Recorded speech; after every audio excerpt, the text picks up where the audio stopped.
Udah. Pening kan malam Pak? Agak. Lalu Pak, sebentar Pak.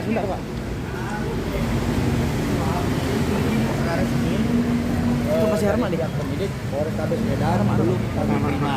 Ya, tetapi yang dapat kami sampaikan adalah bahwa SP2HP ya, disampaikan kepada kami terakhir tentang telah dilakukannya pemeriksaan terhadap inisial Dr. S. Kemudian akan segera dilaksanakan gelar perkara untuk kemudian ditetapkan tersangka atau tidaknya. Ya, yang pasti kita menunggu dari pihak penyidik Polrestabes Medan melalui pemberitahuan resminya. Tetapi ya, kami dari kuasa hukum Dr. Andreas Henry Tungkir merasa yakin ya dengan bukti permulaan yang cukup, dengan keterangan-keterangan yang kami berikan, bahwa kami yakin dalam waktu dekat inisial Dr. S akan menjadi tersangka. Demikian. Ada lagi? Berarti ini sudah gelar perkara gitu. Nah, nanti kami sampaikan berikutnya ya. Yang pasti dalam waktu dekat akan disampaikan kepada kami.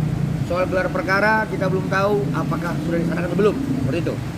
Bang, sejauh ini kan dokter sendiri mengklaim bahwa kenapa dia melakukan itu karena dia mau bahwa produk itu kan belum masuk BPOM gitu kan. Kenapa akhirnya dan dibebaskan itu yang masuk gitu. Baik. Paham, saya paham. Begini. Kalaupun kemudian ya ini ya Justip itu atau Justiper si pelakunya itu si Justip salah ya. Ini kalaupun salah dan itu dapat dikenakan dugaan tidak pidana, apakah gelar seorang dokter itu dapat dicabut? Itu dia. Ya, jadi ini satu edukasi yang sesat terhadap publik. Ya, seseorang itu ketika dituduhkan, dipersangkakan dan telah diputuskan menjadi seorang maling, maka belum tentu statusnya sebagai seorang guru atau statusnya sebagai PNS dicabut. Ya seperti itu perumpamannya ya. Jadi kalau kemudian Justiper itu atau Justip adalah merupakan tindak pidana, tidak bisa status klien kami itu dicabut sebagai seorang dokter. Ya, jadi perkataan, perbuatan, caption yang disampaikan oleh Dr. S terhadap klien kami karena mengatakan bahwa klien kami fix bukan dokter, seperti itu.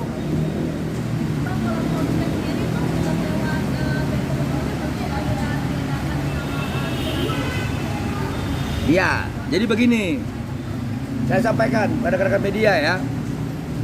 Seandainya kalian ini melancong nih ke luar negeri, lalu kemudian ada tetangga kalian, mertua ataupun yang cowok ya, selingkuhannya nitip oleh-oleh gitu kan. Nah, pertanyaannya, apakah oleh-oleh itu harus mendapatkan izin resmi? Seperti itu.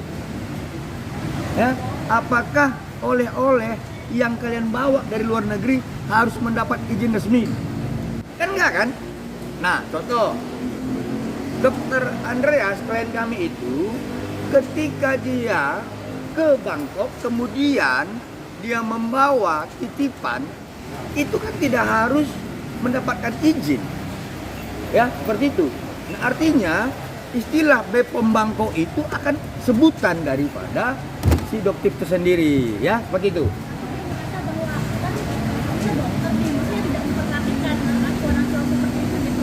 Nah, kalau begitu, sebagai seorang yang katanya bahwa dia paham hukum, silakan laporkan klien kami. Seperti itu. Jadi jangan cuap-cuapnya di media sosial, ya, membangun opini, menyudutkan, menyalahkan dan sebagainya. Silahkan laporkan klien kami bahwa dia telah melakukan tindak pidana. Kami tunggu. Siap dong. Tapi sampai sekarang nggak dilapor-laporin. Artinya ini kan hanya hoax saja begitu. Kita tunggu. Seperti itu. Lagi? Ada lagi nggak? Ada lagi?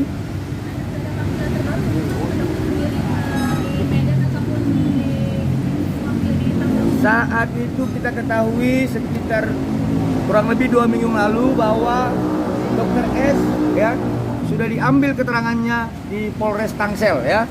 Nah, terhadap keterangan yang diberikan oleh Dr. S, kami yakin dan percaya dalam waktu dekat gelar perkara akan menetapkan beliau menjadi tersangka. Seperti itu. Sabar ya, sabar ya. Jadi satu lagi tambahan ya kawan-kawan. Selain klien kami Dr. Andreas, kami perlu menyampaikan juga ya tuduhan-tuduhan yang disampaikan kepada klien kami Dr. Reza Gladys ya terkait ada pertemuan di Komisi 6 ya. Saat itu perlu kami sampaikan bahwa klien kami tidak pernah membuat permohonan rapat dengar pendapat umum. Satu. Nah, kalau kemudian ada undangan ke klien kami memang belum tahu sebagai kuasa hukum. Yang ketiga, ya, bahwa terhadap rapat dengar pendapat umum sebenarnya itu dipergunakan oleh Komisi 6 atau komisi lainnya di DPR RI sebagai pengawasan terhadap pemerintah yang tidak melaksanakan undang-undang dan regulasi, ya. Tetapi kalau kemudian mempertengkarkan kelompok-kelompok masyarakat yang sedang bertikai, Komisi 6 ini kan bukan persidangan, ya, bukan persidangan. Kalau ada kelompok-kelompok yang keberatan, nah seharusnya Komisi 6 menghadirkan kelompok yang keberatan, kemudian menghadirkan pemerintah yang tidak melaksanakan kewajibannya sebagaimana ketentuan konstitusi, maka lahirlah sebuah rekomendasi, lalu berdasarkan rekomendasi tidak lanjuti. Kalau klien kami salah, silakan kami hadapi. Jangan ngomongnya di medsos terus seperti itu, ya. Dan lagi? Ya. Cukup. Ya. Sebagai tambahan ya, supaya kalian tenang ya. Yang pasti di mana ada Abang Biring, yakinlah kalian pasti ada tersangka. Ya, terima kasih. Kemarin terkait rapat di Komisi 6 itu kan Doktif menggandeng PPKM juga Komite PPKM untuk memberantas skincare Ya. Tanggapan abang gimana? Baik, jadi begini. Perlu saya sampaikan, pidana itu kan ada dua jenis dalam deliknya. Ada delik aduan, ada delik kejahatan. Oke?